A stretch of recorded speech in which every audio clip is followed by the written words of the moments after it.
थोड़े IUPAC coordination compound हम लोग पढ़ रहे हैं। आयोपैक में क्या हमारे पास दो पार्ट है, या तो हमारा कॉम्प्लेक्स एनायनिक होगा या तो क्या होगा कैटायनिक होगा या तो न्यूट्रल। कैटायनिक और न्यूट्रल का एक ही रूल है, एनायन का रूल अलग है। जैसे K4FeCN6 ये टूटेगा तो क्या बनाएगा 4K प्लस FeCN6 -4, ठीक है। ये एनायनिक कॉम्प्लेक्स हो गया।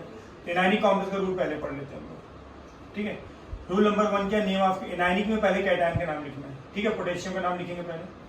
दूसरा हम लिखेंगे नेम ऑफ लिगेंड, फिर लिगेंड अंदर जो होता है उसको लिगेंड कहते हैं, उसके लिगेंड के नाम लिखेंगे किससे अल्फाबेटिकल ऑर्डर में, जैसे ABCD को ध्यान रखेंगे, जिस नाम के आगे A आएगा उसको पहले लिखेंगे। Name of ligand with alphabetical. कभी ऐसा भी होगा कि बाइडेंटेट, डाइडेंटेट, ट्राइडेंटेट या टेट्राडेंटेट, 2 लोन पेयर दे रहा है 3 और 4, अगर वो एक से ज्यादा बार होंगे तो हमें यूज करना है प्रीफिक्स, क्या यूज करना है बिस, ट्रिस, टेट्राकिस, पेंटाकिस, हेक्साकिस, ऐसे करते जाएंगे। लेकिन एक बात का ध्यान रखना है, जब लिगेंड के नाम लिखेंगे उनके बीच में कोई गैप नहीं होना चाहिए, there is no gap in the name of ligand. उसके बाद का रूल है name of centre atom, CA मतलब सेंटर एटम है, using suffix ate, suffix ate use कराएंगे। जैसे फेरस होगा तो फेरेट, ठीक है। आयरन नहीं लिखेंगे यहाँ पे निगेटिव कॉम्प्लेक्स में। इसका ऑक्सीजन नंबर किसमें लिखेंगे, रोमन नंबर में। अब हमारे पास दूसरा आता है कैटायनिक या फिर न्यूट्रल कॉम्प्लेक्स। उसमें क्या होगा, पहला रूल हमारे पास B नंबर का रूल फर्स्ट, ये देखो B लिख दिया मैंने यहाँ, तो मतलब ये पूरा रूल सेम ही है। उसके बाद C नंबर का रूल, C में क्या है, सेंट्रल एटम है बट लेकिन विदाउट सफिक्स एट, यहाँ एट नहीं लगाएंगे। जैसे Fe को क्या लिखेंगे, यहाँ लिखना होगा तो Fe क्या लिखेंगे आयरन, क्या लिखेंगे आयरन। Cu को क्या लिखेंगे कॉपर, और यहाँ लिखेंगे क्यूप्रेट, फेरेट, ऐसे। उसके बाद का रूल हमारे पास है नेम ऑफ सेंटर एटम हो गया, उसके बाद ऑक्सीजन नंबर इन रोमन, यहाँ पे क्या होगा ऑक्सीजन नंबर आ जाएगा रोमन में, D वाला रूल। उसके बाद नेम ऑफ एनायन आएगा, क्योंकि किसी कॉम्प्लेक्स होगा, जैसे ये नहीं, ये कौन सा कॉम्प्लेक्स हमारे पास बोलो, पॉजिटिव कॉम्प्लेक्स, ये पॉजिटिव कॉम्प्लेक्स है, और ये जीरो वाला कॉम्प्लेक्स। ये पॉजिटिव कॉम्प्लेक्स ऊपर क्या आएगा बोलो, Cl माइनस बनेगी, ये प्लस बनेगा। Cl को हम लिखेंगे name of anion common name, जैसे क्लोराइड, फ्लोराइड, ठीक है।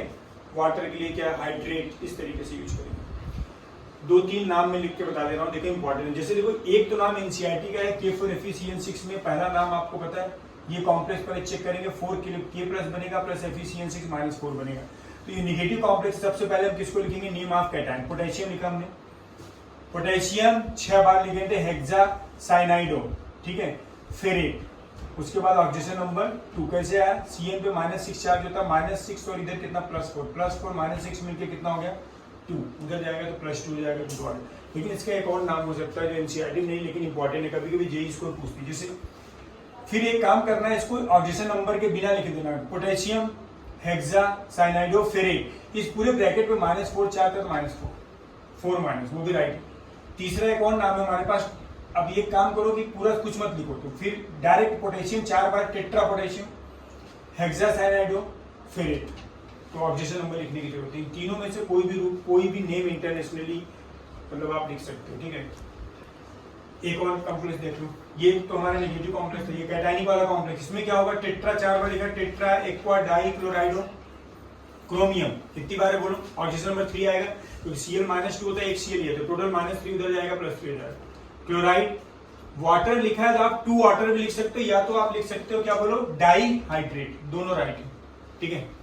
एक देखो ये कॉम्प्लेक्स, ये बहुत अलग है। अगर आप नॉर्मली आपको पता होगा बेटा तभी कर पाओगे। अगर ये देखो H2PtCl6 है, अगर आप देखोगे तो ये कॉम्प्लेक्स कौन सा निगेटिव कॉम्प्लेक्स है, लेकिन ये एसिडिक, ये कॉम्प्लेक्स आप माना एसिड, जानते हो कहां बनता है, ये कॉम्प्लेक्स बनता है जब आप HNO3 और HCl, कंसर्न HNO3 और HCl लेते हो, इसको एक्वा रेजिया कहते हैं। उसकी रिएक्शन जब आप प्लेटिनम और गोल्ड से कराते हो, प्लेटिनम गोल्ड उसी में डिजॉल्व होते हैं, तब ये जाके कॉम्प्लेक्स बनता है। तो इसका नाम क्या होगा बोलो। अब इसके लिए क्या करना है, तरीका थोड़ा अलग हो जाता है। सबसे पहले हमको H को नहीं लिखे, H के लिए एसिड वर्ड यूज करते हैं सबसे लास्ट में। सबसे पहले हेक्सा क्लोराइडो प्लेटिनिक, क्या लगा हमें, इक लगा देते हैं, एसिड होता है ना सल्फ्यूरिक, नाइट्रिक, इसलिए इक एक वर्ड है जो एसिड में यूज करते हैं। हेक्सा क्लोराइडो प्लेटिनिक 4 बार 4 बार एसिड, और इसका लिखना ये HAuCl4। टेट्रा क्लोराइडो आयूरिक 3 बार है 3 एसिड, ठीक है, ये इंपॉर्टेंट बात है।